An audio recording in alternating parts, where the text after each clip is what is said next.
What is up? I'm Miguel Antonio, and you are listening to the Live and Create podcast. It's where I interview artists and entrepreneurs about what it means to live a great life and create great things.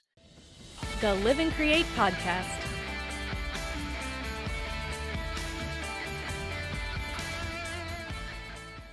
So the album coming out, when does that drop? I think we're going to release it right before the album release show, like January 9th.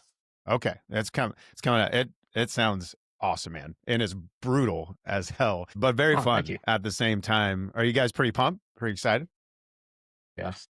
Yeah, it's going to be a good time. We got a tour coming up in November too, to kind of get us all prepped for it, get the Midwest excited. So yeah, it's been a lot of fun, this whole journey of getting this all put together, you know? Well, and how long have you guys been writing together? That's kind of that's a story. Well, we got time. Let's do it. Tracked all the music and drums and everything on this like over 2 years ago.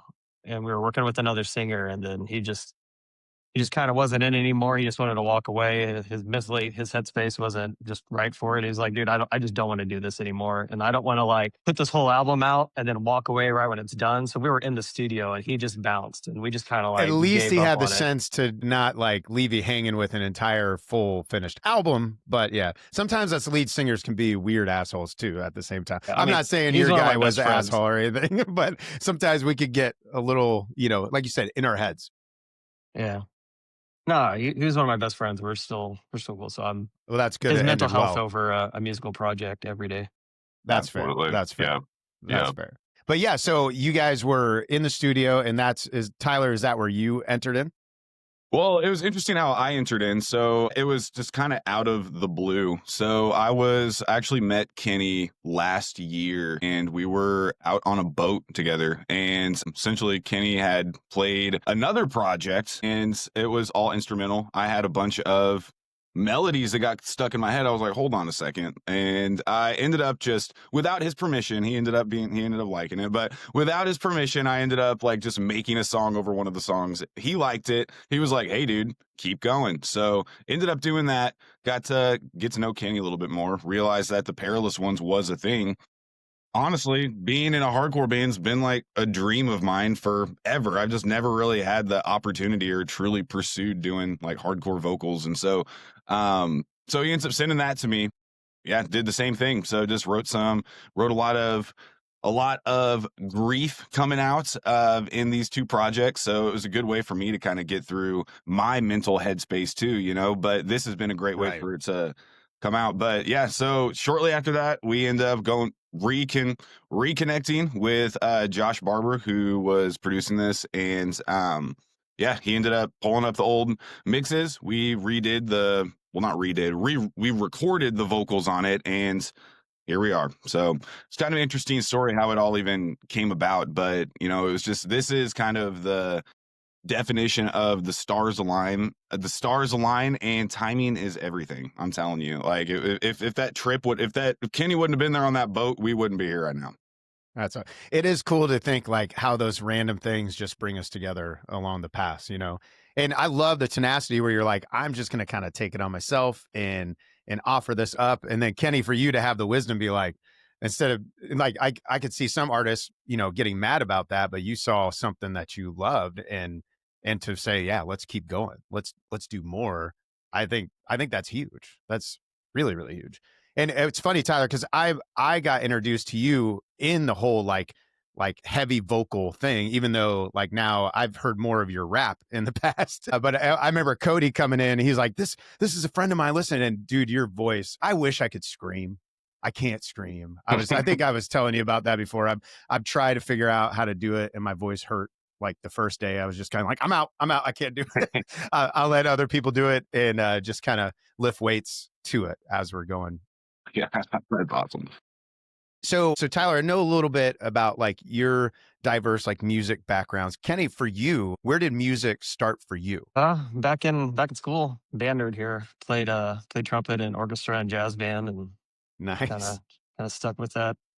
I was gonna go to college and pursue music, but I slit my lips working on my car right before my freshman year of college. So I was like, started picking up guitar, kind of did a little bit, but yeah, been doing music for a while. That's awesome. And for you, where did the love for like heavy music start? Was that always been when you were, it's like since you were younger, or is that something you found later in life? I don't know. I think I wrote it and played it before I listened to it actively. Like I was more into like 311 Sublime, grew up in that era, like listening to music in like the late 90s, early 2000s. And then just playing in other projects is I like the emotion of it. I just like the feeling of the aggressiveness, but like I don't listen Mm. to a ton of heavy music, but yeah. I don't That's know, interesting it's though. fun to play. I love it that you're like, you'd rather emote it, but then you're listening to something else probably on like behind the scenes. For me, like I do like the pop rock, alt rock thing, but I listen primarily to hip hop. But I'm not a good rapper. Nobody wants to hear that. So I've tried and I'm always like, this shit's trash. I need to get rid of it. And then Tyler, for you, did you start in hip hop or did you start with the heavy stuff? Yeah, I don't know, polka. I don't know what you were doing. Dude, yeah, the polka band, that's like kind of where it all took off, you know? No, I'm just kidding. So it was in fourth grade. I was hoping we were gonna get there. I don't get that. We'll dive into that later. But no, so it was fourth grade. Essentially I picked up the bass, so stand-up bass. I only wanted to play the stand-up bass because it was the biggest thing, and I just wanted to carry it around school. Ended up picking that up, switched to bass guitar because it's almost impossible to have to transport a bass back and forth from school. So got a bass guitar, learned about that. I was really into like Linkin Park, kind of just your mainstream music. I didn't really have a lot of underground knowledge or anything. Linkin Park, I was really into hip hop too. I loved Ludacris, Happy Roots, and just kind of just getting dirty with it, you know. So what was it? A few years later, picked up a guitar after I was like really into kind of getting deeper into less mainstream, still mainstream, but like Good Charlotte, really got into The Used, Something Corporate. It just kind of just started mingling into a little bit of different music other than just the stuff you hear on the radio, right? So after that, taught myself guitar, and I always liked singing or rapping or doing all that, but I never really like saw myself as like a vocalist, you know what I mean? So really how that happened was I was just the one that volunteered to do it whenever it came time to either play for a talent show or play for we won a PlayStation 2 one time for playing this 1 minute song for this talent show. It was pretty cool. But yeah, so really not really one genre per se, but kind of over the years though, like I'd say 2007, 2000 or 2005 to 2008 is when I really, really, really started getting into the heavy stuff. Now, I was not playing the heavy stuff. I was just listening to it, right? So, you know, I think Kenny is kind of like the intelligence of the music, and I'll bring that emotion to it, you know, and it kind of just makes this big picture. Yeah, metal. I still listen to metal all the time. I love metal. Signs of the Swarm. I've been just obsessed with them lately. But you know, it's interesting. At the same time, last night we were listening to Tech Nine and Lil Wayne. So it's like it's all over the place. I don't really have one genre that I like go towards, but the heavy stuff for me, it's a way that I can get out my feelings in a dramatic way, like when I'm performing. You know, I feel like I'm able to just let loose and wear my heart on my sleeve, you know? And so that's pretty much how I've been when it comes to getting into metal, how I'm actually performing it. And granted, I've played less than 10 hardcore shows, right? I've only played the hardcore shows with the Perilous Ones, but everyone gets better. It looks like you guys Kenny, you're going to be helping them get some reps here soon. It looks like from your Instagram page. Get some more reps on that. No. Yep. Dude, it looks so fun. With our band, we have a lot of fun. We try to jump all over the place and go nuts, but there is an energy, man, of like going to a heavy show. And when I'm looking at them on stage, like, dude, that looks really, really fun. And I was really into the like rap core or whatever you want to, like Project 86, Blindside, if you remember them, like POD, back before they had just signed for Atlantic. And I remember going, it was finals week and I shouldn't have been like way out of like where I was, but I had to go see the show. And one thing that I loved about that environment is just, it seems like it's its own culture. It's its own like community and people connecting and supporting each other. Is that for you guys as well, as you're starting to tour, as you're starting to play these clubs, to find like this connected community of people who are wanting to like support each other. Yeah, I think so. We're always we kind of stand out a little bit on the bills that we've been playing recently. They've all been very heavy bands, and when we've got funk parts in there, we kind of go all over the place. So like we still have a heavy element to it, but we touch on a lot of genres, so we don't feel like we 100% fit in. But like that community is just very open to music and new things, and we've always got like a really good reception for people we didn't think would be like our main audience. That's awesome. That's really cool. And I gotta say, the new generation of the metal kids, like it's so cool. Like I remember growing up, and whenever I was going to metal shows, the community was always really tight and everything. But it's so much more diverse now, and it's grown, and it was tight as long as you fit in this like realm. Exactly. When it's just kind of a beautiful thing. Like in my head, I'm like, how in the world is this still relevant in 2025? You know, like I don't understand how this music has of course it's transformed, but the community around it and just the love, like it's interesting. Everybody's out here just in a mosh pit hitting each other and then hugging each other in between songs, you know what I mean? So it's like it's a beautiful thing. I remember playing a show at the Bottleneck, and I was just blown away. These kids are getting creative. It's not even just pushing in mosh pits anymore. We had this, what was it, they were like a zombie dance or something. They were just Yeah, it was a slow motion mosh pit. It was awesome. I'm like, you guys I have never seen that. I've never seen it either. I was like, this is so cool. You're like, I don't know what it is, but I'm in. Right? I like it. Yeah. That's we cool, played like one of the songs has like a minute and a half, like really pretty intro that's very slow, and like it's different from everything else we'd probably played that night. And I was like, they had something to do with it to react. They had the slow motion mosh. So, do you guys have video up of that? Yeah, somebody grabbed video of that. I was very thankful. I was like, that's wild. I can't stop playing to record it, but I hope somebody else did. Oh, so cool. That's amazing, man.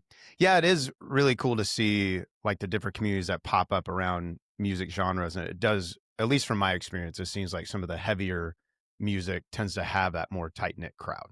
And it's cool to see that it keeps going on.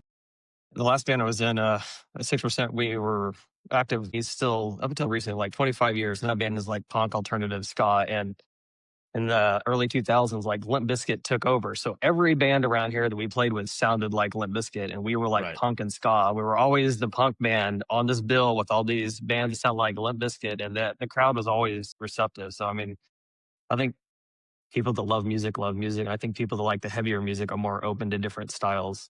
Yeah. Well, what's cool too is I feel like the culture, I mean, it's a whole other podcast to talk about streaming and what it's done to the music industry. But I think a positive piece of streaming is that people don't seem to give a fuck about genres anymore.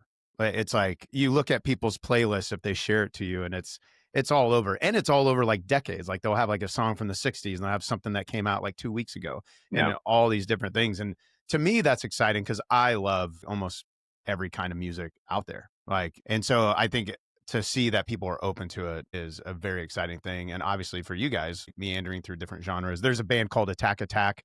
If you're familiar with them, I personally love them because it'll be like this. It's like they'll have like a EDM dance breakdown in the middle of like this insane guttural, like kind of crazy piece. I'm like, it sounds like mayhem, and it's exciting. It's exciting to see it all come together. Now, Kenny, are you kind of the business end of the band as well? I do a lot of the, I guess so. Just, day job carrying over into music. I do IT, build websites and software and everything. So I'm kind of plugged into social media marketing and everything. But yeah. Nice. I guess so.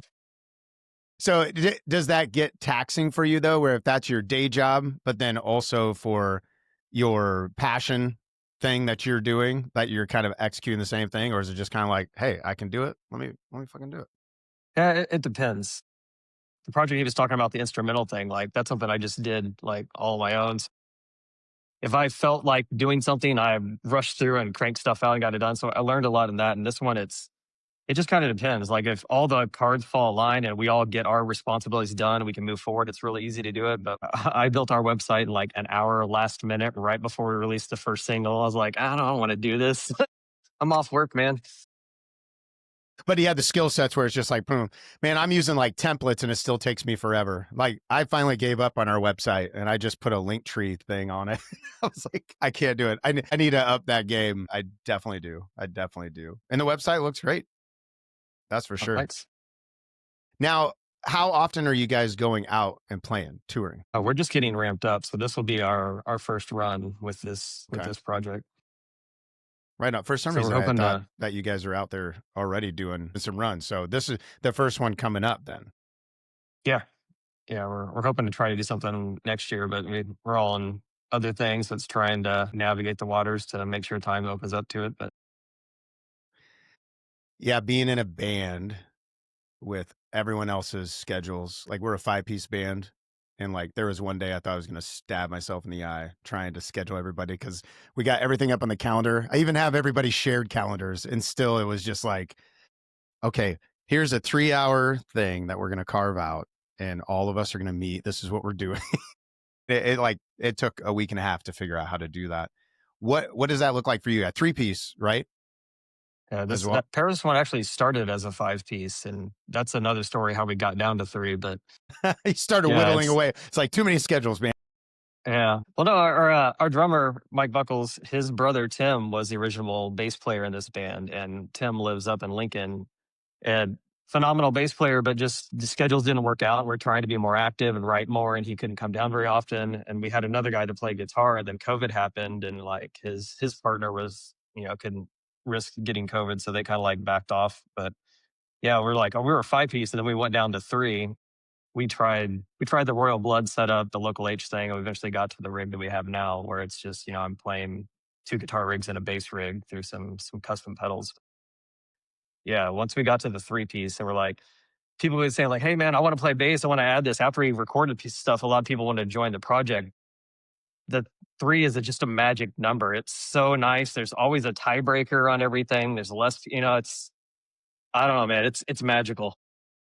Who's the tiebreaker in the band most of the time?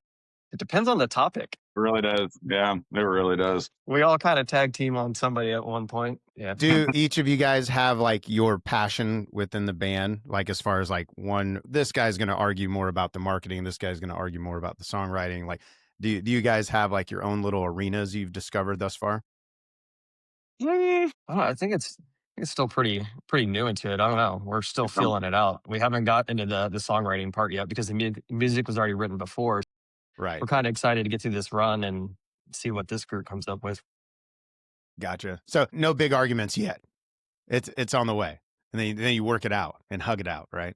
Oh yeah, it can be on the cusp of getting into an argument, but I think all of us are pretty, we're pretty good about being aware and staying demure. You know what I mean? So right, we understand that it's it's fun, but it's just like it's nothing to get like worked up over. It's I love playing with Mike and Kenny because we can always come to an agreement, even if even if somebody's not super happy about it, which that hasn't even really happened yet, but yeah. We still make it work, and yeah, good team here.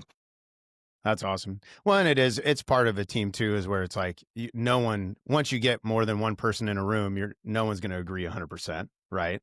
And then kind of like you said, it was like even if you're not super happy, it's like I can get on board with this. I can do it. It's all right. It's not worth being like fuck off and like storming out, that kind of thing. I think a lot of the arguments happen in like just like songwriting and people not feeling represented in the music, but we have very clear lanes. We have vocals, drums, and strings. Like everybody always has a moment to shine at all times. So there's not. That's true. I mean, that's part of the reason why we didn't want to bring in a 4th person and like have an actual bass player in the band, is like we can iterate so fast and there's no mistakes because all 3 rigs are in unison. So I think it kind of led to the style of music, why there's so many changes. And it's not very traditional like song structures, because we could, and it was easy and it was fun. And somebody had an idea and you fed off that, you tried it, and then now you're over here and like, now you're 20 riffs in and you're halfway through the song. So it's yeah. That's awesome. I don't think this could have happened any other way. I don't think the music would have happened without like that setup. That's cool. Tyler, on the singing, like you were talking about pouring in like your mental health, if I heard you right. Yeah. So Kenny, you said the music was all written, but then Tyler, you came in. If I'm understanding, you came in and did the lyrics. Yeah. Yep. Correct. That's exactly what happened. When you are diving into this and diving into these thoughts, diving deeper into your head, like what does that look like for you? Are you free flowing lyrics? Are you just yelling over like tracks?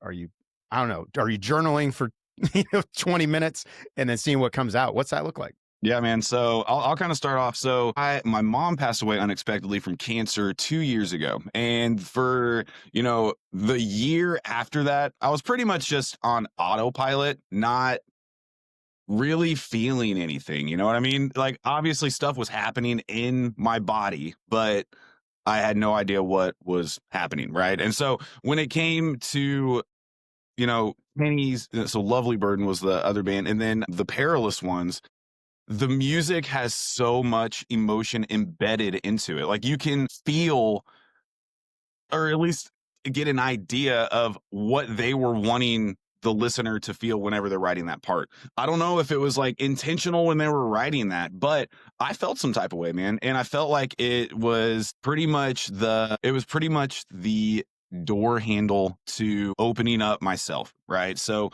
when it came to the actual songwriting part of it, or like the lyrics of everything, it all started off with me just saying gibberish. I didn't say anything. I can maybe come up with a few like what are they called? The pit calls or whatever, but it was more of me just trying to match my cadence with what they were trying to do in the music, right? And so after that, back in high school, I used to like freestyle and stuff all the time. So a lot of it is me kind of going back, listening to either the flow that I had, the emotion, the sound that I'm making, and then just putting how I'm feeling with that. Now, it's a lot deeper than just how I'm feeling. I ended up writing probably, I don't know. I use Notepad is pretty much my thing that I write the music on. Just on my computer, I'll just be here and just typing out Notepad and saving it. I had a ton of notes of just a lot of different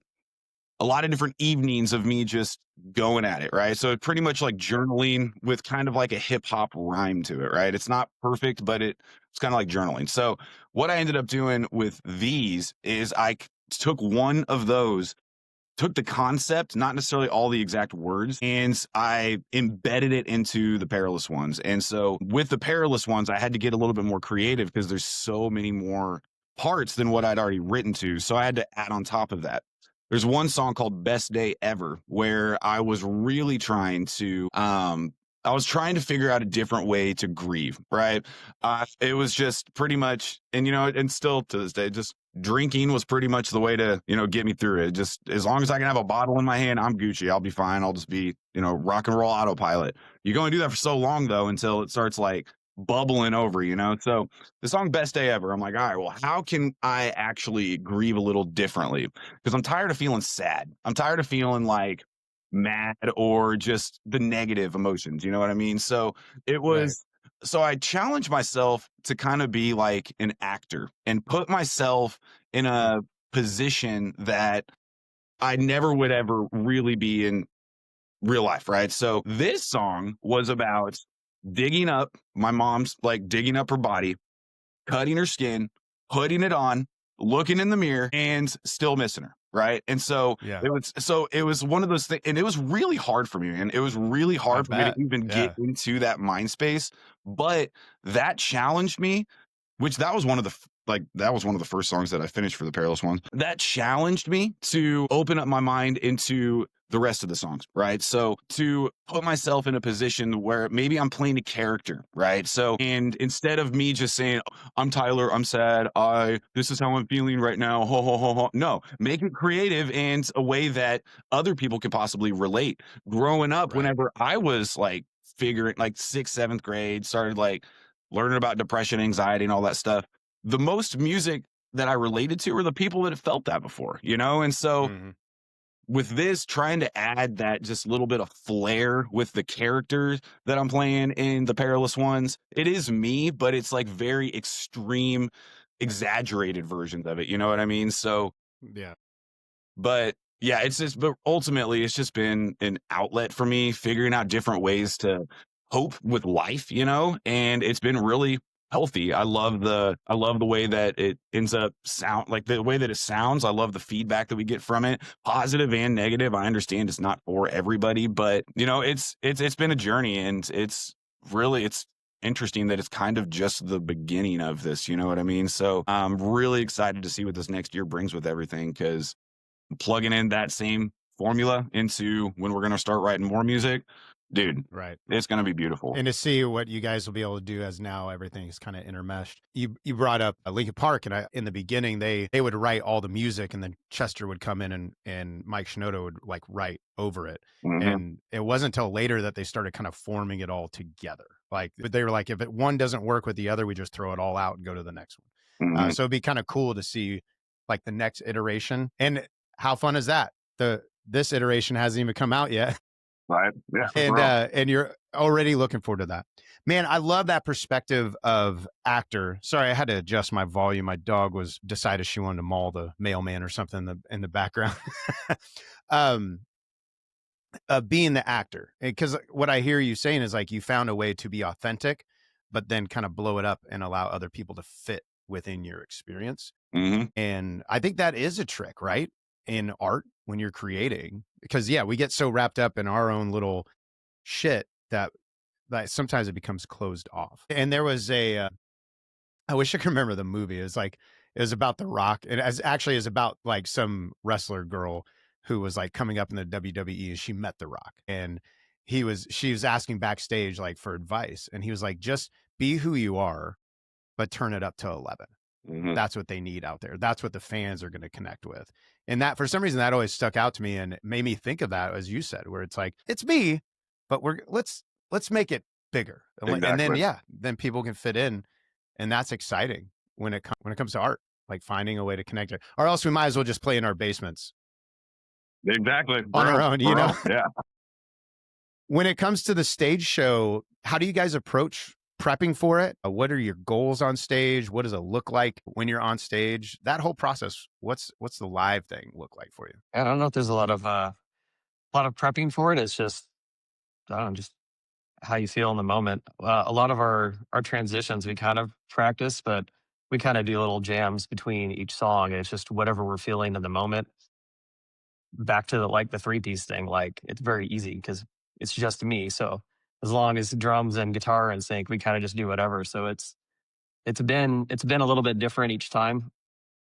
But yeah, I don't think we prep a lot other than just making sure we know who starts what, and that's Very about it. important. Very important to know. And yeah, with the 3-piece, Run With It toured for about 2 years on and off, like throughout as a 3-piece. And it was a little easier because like you're not running into people, you're not knocking over shit. Like now at 5-piece, it's easy to be like, now I'm in this dude's lane. Like I think one time I almost took out, oh no, Cody, our lead guitarist, Tyler, you know, Kenny, do you know Cody? Okay. Like one time we both were spinning and we spun both the wrong way and just snapped our guitars and it fucked my guitar up. And like it took Cody a while to like get his guitar working, and our shit's on rails, so it's like we had to just keep going and keep performing. My God. And, yeah, Cody got pissed at me though, because I'm always looking for reasons to put my guitar down so I can just sing, because that's all I want to do. And so I just put it down. I was like, my guitar's broke. I don't know. And I think it was just out of tune, to be honest. I was too lazy to tune it. But yeah, it can get, once you get like 5-piece, it can get crazy. There's a band we had opened for called Church Booty out in Chicago. And it was a funk band. It was a small little club. Like the stage couldn't fit the whole band. They had 10 people up there. Man, And I know during the break, I'm like having drinks with them. Like, how do you guys tour? And they're like, dude, we have to take 2 15-passenger vans. He's like, not all of our members are here tonight. And I'm like, geez, like, how do y'all do that? Wow. It was pretty wild. They're a great band though, man. But I guess with a funk band, I'm going off in a tangent now. I gotta say, Yeah, a full stage though is always really cool and entertaining. I remember watching like what was like this. There was a trend growing up where a band, like it was a 7 or 8-piece band, and I think this part of it was it an Arcade Fire that has 1 million people or something. Yep. I remember seeing Josephine Collective as a kid. I was just like, dude, I don't know how they got so many people in this band, but it is pretty freaking cool. But yeah, I'm grateful that because it's there's pros and cons of like number of members like on both sides. I'm grateful with the 3-piece. We've figured it out, and the thing because like we all work full-time jobs. You know what I mean? Like this isn't like our primary source of, well, barely any source of income, period. But yeah, no, it's awesome, man. It's really cool. I think that with us being a 3-piece, it's the way that we position everything on stage is a little different than just like drums in the back, guitar stage right, bass stage left, vocals up front. We've got Mike over stage right, Kenny on stage left, and then I'm like right there in between them, kind of in front. So we've got a lot of room to jam, and Mike goes crazy on the drums. So with him kind of like being pushed up closer to the crowd, seeing the faces that he's making, we got some videos dropping soon. And oh my gosh, dude, it's just there's a lot that goes on. And with me kind of going back to the 7-8 people on stage, in my head, I'm like, okay, well, I've got a lot more room here that I could, entertain with other than just like standing still right here. So I like to move around a lot on stage and just act a fool and just have fun with it, So absolutely. Well, and I think the creative problem solving that comes with being a 3-piece as well. It's like we would go into the studio and make this record with all these layers. And then it would be like me, our bass player, and the drummer, and Daniel Cole, our drummer. And we're like, okay, we have this album. How do we play it live? Because there's like 50 layers here. And where I remember our bass player at the time, his name is Ben Byard. He had a bass, like he played bass, and sometimes he was playing bass and keys at the same time, like finger tapping the bass part and going over. And that, like, he would pop out a violin at times. Like he was kind of I don't know if we could have done the 3-piece without Ben Byard because the dude played everything. But yeah, the creative problem solving, kind of like Kenny, it sounds like for you, can you explain the rigs that you're doing to be able to do, you said 2 guitars and bass is essentially what you're covering throughout the night. Yeah. Man, it started with trying to play bass, then trying to play guitar. Like Royal Blood does bass into a guitar amp and kind of like, takes it up an octave and runs it through there. So like the first rig I built, like started with the Boss OC3 pedal, and then they released the OC5 right after that one. And it had has a knob on there. I forget what it's called, but it would let you kind of like figure out how much of the tone got dropped in octave. So it's kind of like a low high pass filter. But like it worked really well, and it tracked really well, and I ran that into a junction box, and then I just ran everything into the amp. So when you have like 3 amps all in like one circuit, the buzz is just insane. Right. Then I saw this company called I can't remember, Goodwood Audio, and they made custom junction boxes. So I had them make a custom junction box that could isolate each signal, phase reverse 2 of them, and lift ground on any of them. So if I was running 1 rig, 2 rigs, or all 3 rigs, I could figure it out. And we're swapping a lot of cabinets and everything, so you never knew what was in phase or not. So like that box allowed me to just plug into whatever I wanted, fix the ground part of it. Then I got into loop switchers, where I could bunch of stop boxes, like custom soldered a whole pedal board where I was using a loop switcher. Whenever you hit one button, it turns on 2 pedals, fires off a MIDI signal to another thing that flips the amp from clean to dirty. So like it was a lot of work to build this rig.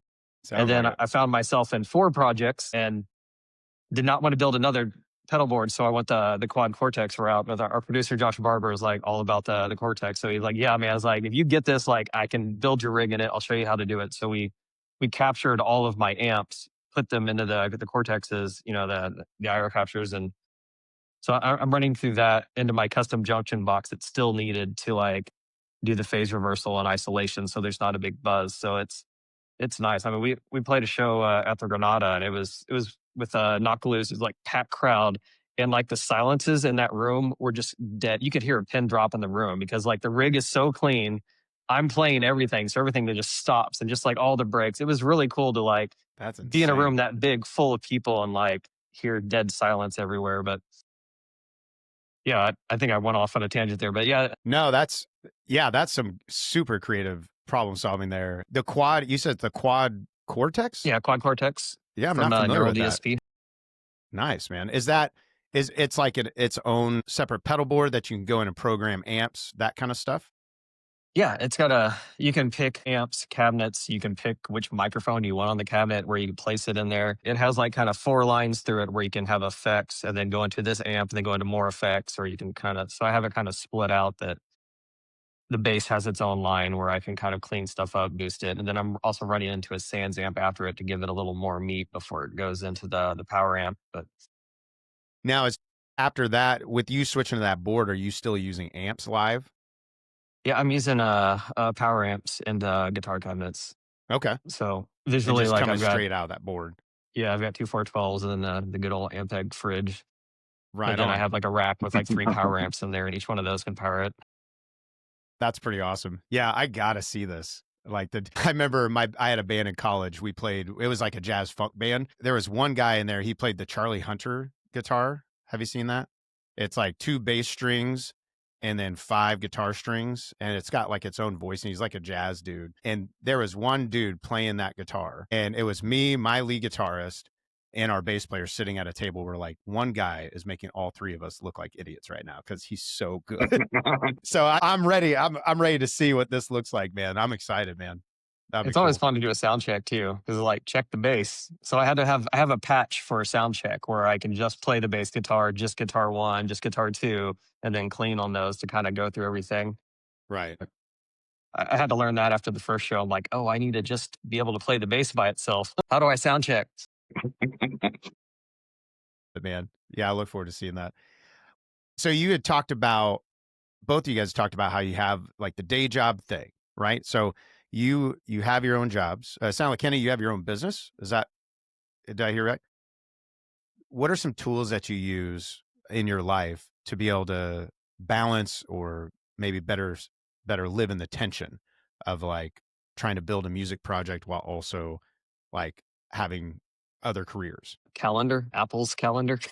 I live and die by that and reminders. If somebody asks me to do something, I get on my phone right away and set a reminder for a time range to do it. And if I don't do it right then, it never happens. I'm still trying to perfect that process. But if I'm on and I stick with it, I can manage them both and kind of move everything along, because it is a lot to try to get all the ducks in a row, even just like the logistics and, where you're going to stay for the whole tour and everything. But trying to get that all scheduled out and make sure things keep moving forward, or it just like, it really falls back.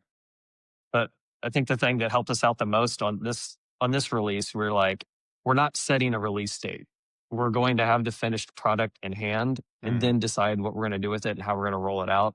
And we did pretty good at sticking with that. We kind of fell off our schedule on doing like videos and promotion, but we're getting there. But we just decided like, hey, this is fun. We're doing this to love it, and we want to release our music. We want people to hear it. So we're not going to really kill ourselves and be like, no, we have to do all these things or it can't go out. And it's just causing frustration and like anger, and it didn't need it. It didn't need to happen. So I think once we made that switch, maybe like 4 months ago, like it's been a lot. We've all been a lot happier about it. Nobody's stressed out and has anxiety about anything. Yeah, Breathe a little easier. for sure. Especially like scheduling out for so long, like we've got, like, I feel like we've got pretty much the rest of this year scheduled out with practices, and like, well, maybe not practices like in December, but we've got thinking so far ahead, and then plugging into the calendar and then just trusting that it's going to remind us, you know what I mean? So that, yeah, I'm right there with you, Kenny. Yeah, that calendar, man. I do Google Calendar, but same thing. It's like all the layers and trying to manage, life. For me, it's like managing. I play solo. I play with the band. I'm also starting to do collaborations with like other producers, and then I have wife and kids, and trying to manage all that too. Yeah. And I feel you, man. It's like if someone says, "Hey, can you do this thing?" or whatever, it's like, yeah, if that phone doesn't open up and I don't open up a calendar like and put it on there, I'm not going to remember it. I will probably forget like 10 minutes later, kind of thing. So yeah, live and die by it. How about for you, Tyler? Any extra things that you would add to that as far as managing a career and then also managing a career in music? For me, I think it's really important to keep it separate. Like whenever I'm at work, I'm really just focusing on my career there. Outside of that, I don't want to focus on that at all, you know? And so it's really just kind of like, to me, I feel kind of like it's like alter ego, you know what I mean? So it's just like during the day, I'll have a suit and tie on and then come home, rip it off, and I'm the vocalist of a hardcore band, you know? So Put some eyeliner on and fucking Right. go. Let's go. exactly. Not a phase, Mom. Right. Hell yeah. But, I got to give it to Kenny though, man. He keeps this band organized. Like it all, if it weren't for his organizational skills and, you know, knowledge with and experience with doing this stuff before, you know, it's helped to just kind of ease this entire process. So I think I do. So other than the calendar, I definitely rely on Kenny there. So love you, buddy. But Kenny's a secret weapon. So he really is, man. Like he just, I don't know. He just has this vision. He doesn't bullshit. He just knows what we got to do, get it done, delegate what we need to delegate, and just rely that we all come through with that. So whenever I get challenged with something, then that's where it really lights a fire under my ass, where I just want to be like, okay, I'm going to come through and deliver this to the best of my freaking ability, because I feel like I owe it to the band. You know, it's just, I get so many good vibes from the band, and anything I can put back into that, it's going to make me it's just going to be better for everybody. And if I can take anything off of Kenny's plate, I always love to do that. But you're a good man as a leader of our band, man. I feel you. You're a good man. Having people who are willing to say like, hey, I can do that for you. It's like, I might cry a little, cry a little tear of joy. Kenny, I imagine running your own business, that's probably helped you build all the skill sets that you're now applying in the band. Yeah, Dropbox calendars, project management tools, note taking. I have a spreadsheet for everything. He really does. He really does. That's awesome. We'll have to have you build some spreadsheets for Run With It or something. Like we can get our shit together one day. So what's next for you guys? I mean, obviously, album coming out, doing this run, but like when you think of this time next year, or maybe this time 2 years from now, what are you dreaming about? What gets you excited? Excited to write another album to see where it goes next. I mean, it took a while to kind of find this sound, but you swap out 33% of anything, it's going to be majorly different. Another vocalist in there, and Tyler plays guitar. Like we have all the kinds of different things that we kind of experiment with. We kind of kept everything the same for this, but it's always fun to just see what you do next. Like we never set out to like write a certain thing. We're like, oh, we're going to be a hardcore band, or we're going to try to be like Dillinger Escape Player. Like we got together, we have all these influences, and we all vibed off it, and we just kept, oh, that's cool, try this, try that. So I want to see what happens when we bring Tyler, because Tyler has so many different vocal styles and different places he can go, and like it's also in your headspace. Like, how are you going to feel writing next year? Like, what's driving him? And I mean, that's going to affect all of us. And Mike and I have always been very, very receptive to what the singer feels. We like writing stuff, but we will throw it away in a heartbeat. If he's like, I'm not feeling that, try something else. I don't have any ideas from there. Like it's gone. We'll move on to the next thing. Like we try not to get too attached to anything. You spend like 5 seconds writing a riff, and then you spend months like telling yourself that it's awesome. And then you get really defensive about it. Like we try not to be that way. We try to like, nah, man, we'll come up with something else. Like, we just enjoy the writing. I love that. Yeah, you spend 5 seconds writing a riff and defending why it's the best fucking. Yeah. I smiled and laughed so hard because I'm like, guilty. Yeah. Yeah, it does get. We all do it. I can say that, and I'll still violate myself tomorrow and be like, no, this is the best riff. Like it's hard, but like that's what we try to remind ourselves. Like, no, you'll write something else. Like, let it go. Sometimes I could be an asshole, and I'll be like, yeah, we can try that idea, but I don't think it's going to work. And it's like, so I'm already setting it up for like, because I really like this other thing.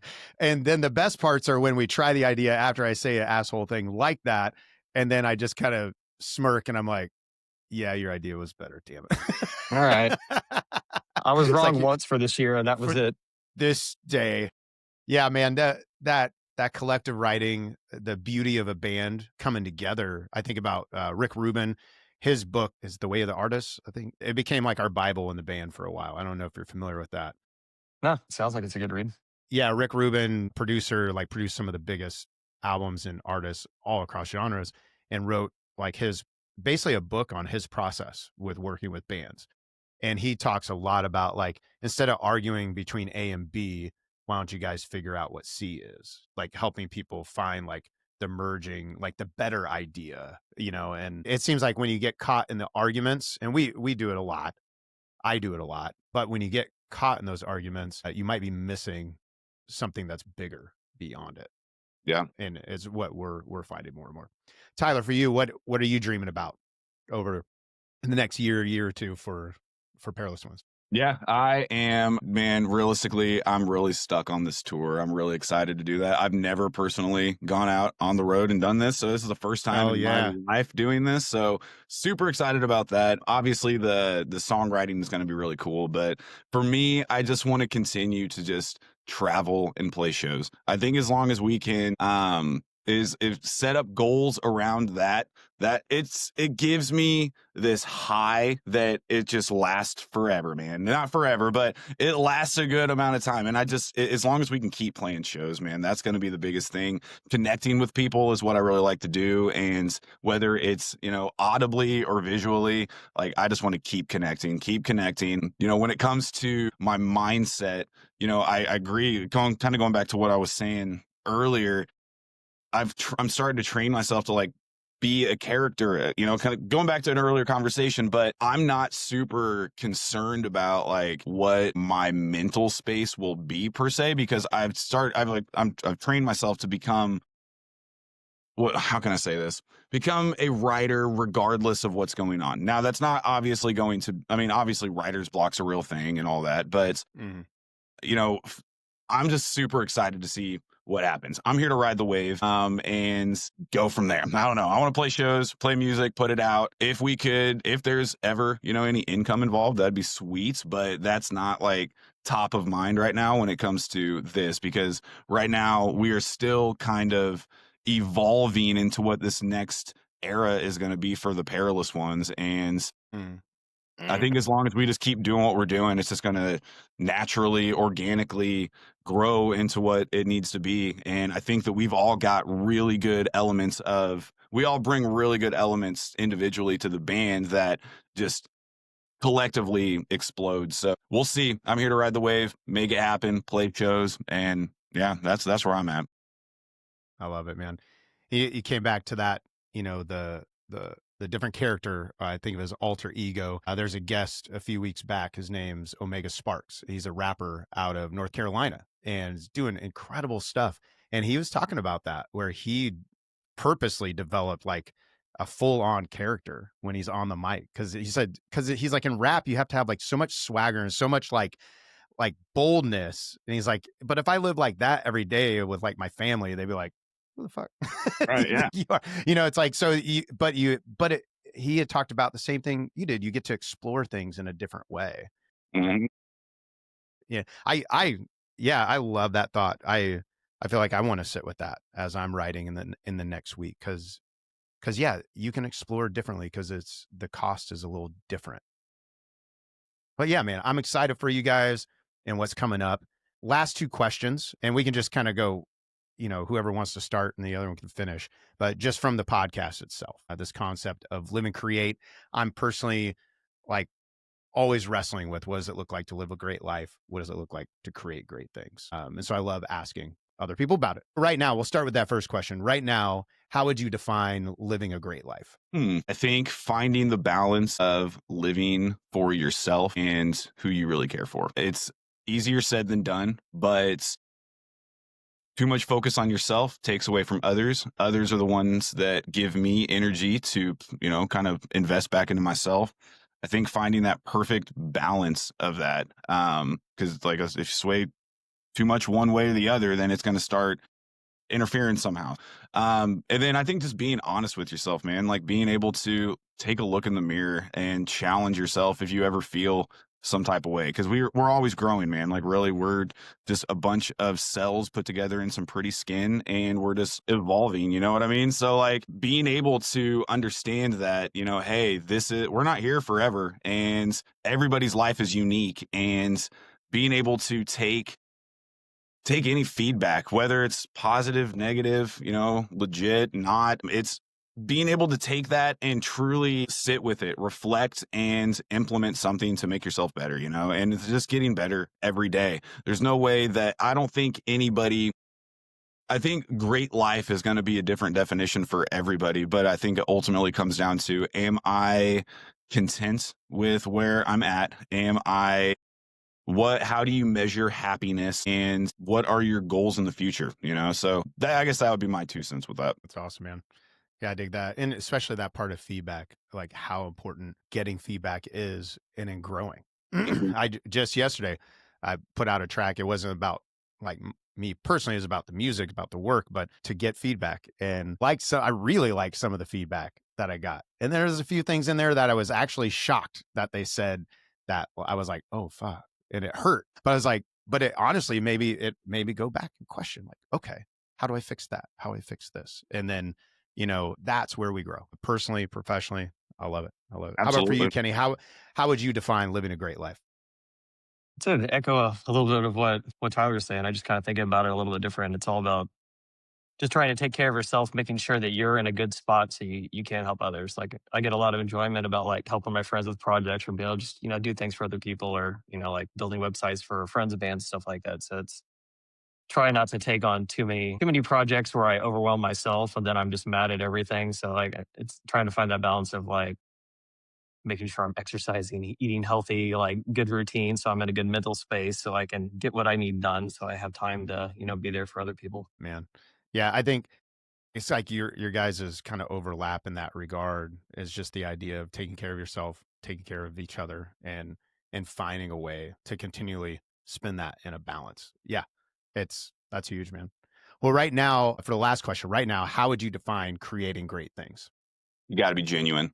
Great's going to be different, measured differently, but it's got to be genuine. That's the most important thing. Is you can be influenced by other stuff, absolutely, but be genuine and lay off the AI. That's pretty much what I think is going to be the best thing. So just make it real, man. That's what I'm talking about. So that's so true, dude. I'm going to a conference in November, and a big piece of it is about AI and music and trying to understand what it's just one slide. Yeah, no. Yeah, exactly. Like them talking about like the ethics and all these pieces. Cause yeah, it's kind of scary when it comes to like making a living in music. Yeah, that's wild. But authenticity, man, it's huge. People feel it too. People feel it.